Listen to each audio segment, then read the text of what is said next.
An amiable welcome to everyone. This is our I Like Them channel to enhance your understanding. Today's topic is about humidification devices. Humidity is the quantity of moisture in air or gas that is caused by the addition of water in a gaseous state or vapor. Humidification maintains mucosal integrity, ciliary activity, prevents the drying of secretion, and helps in easy expulsion of respiratory secretions when coughing. Indications. Primary indications: overcoming humidity deflect to humidity dry medical gases. Secondary indication: to manage hypothermia and to treat bronchospasm.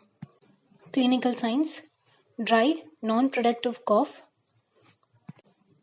dyspnea, substernal pain, thick secretions, atelectasis, increased airway resistance, increased work of breathing, thick and dehydrated secretions. Physiology. Preservation of humidity is very important. Heat and moisture exchange is a primary function of the upper respiratory tract, mainly the nose. As the inspired air enters the nose, it warms and picks up water vapor from the moist mucosal lining, cooling the mucosal surface. Condensation occurs on the mucosal surface during exhalation, and water is reabsorbed by the mucus.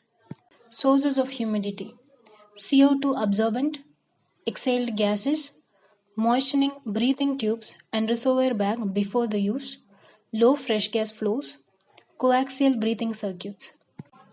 There are two types of humidifiers: passive humidifiers and active humidifiers.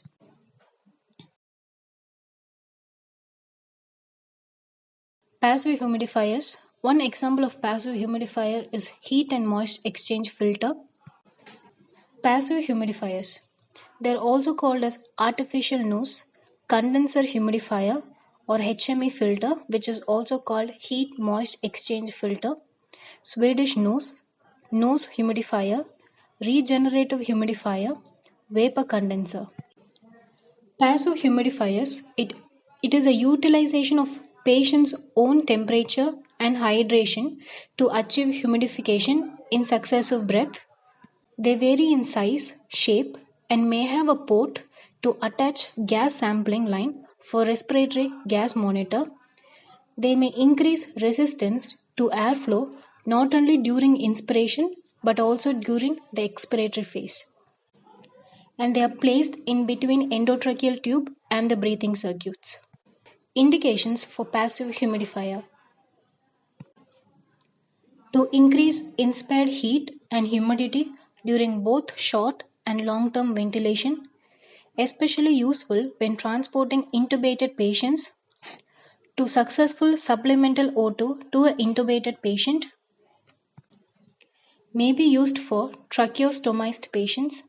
Advantages: they are inexpensive, quite easy to use, they are small, lightweight, the design is simple, silent in operation, do not require water, no danger of overhydration.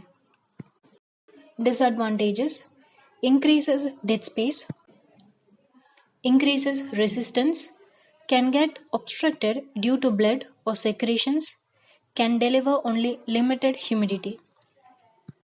The second type is active humidifiers. So, active humidifier is the presence of external sources of heat and water. It acts by allowing air passage inside a heated water reservoir, further classified as non-heated and heated humidifiers.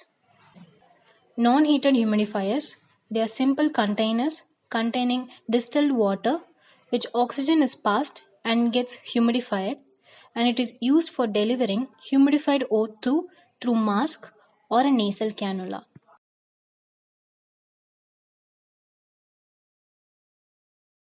Nebulizer, they are also called as aerosol generators, nebulizing humidifiers.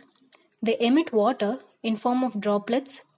It is used for producing humidification and delivery of drug directly into the respiratory tract. The optimal particle size of the droplet that is being delivered should be in a size 0.5 to 5 μm.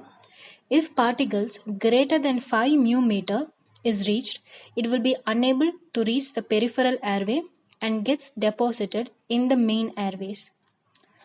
And particles lesser than 0.5 μm, they are very light that they come back with the expired gases without being deposited in the airways. Drugs delivered by the nebulizer, bronchodilator, decongestants, mucolytic agents, steroids. Most commonly used nebulizer, pneumatically driven and ultrasonic. Nebulizer hazards. Overhydration, it can cause hypothermia. Nebulized drug may obstruct and heat-moist exchange filter, transmission of infection. Advantages of nebulizer, it delivers gas saturated with water without heat. The disadvantages, they're costly. Pneumatic nebulizer require high gas flow, and ultrasonic nebulizer require a source of electricity. Thank you.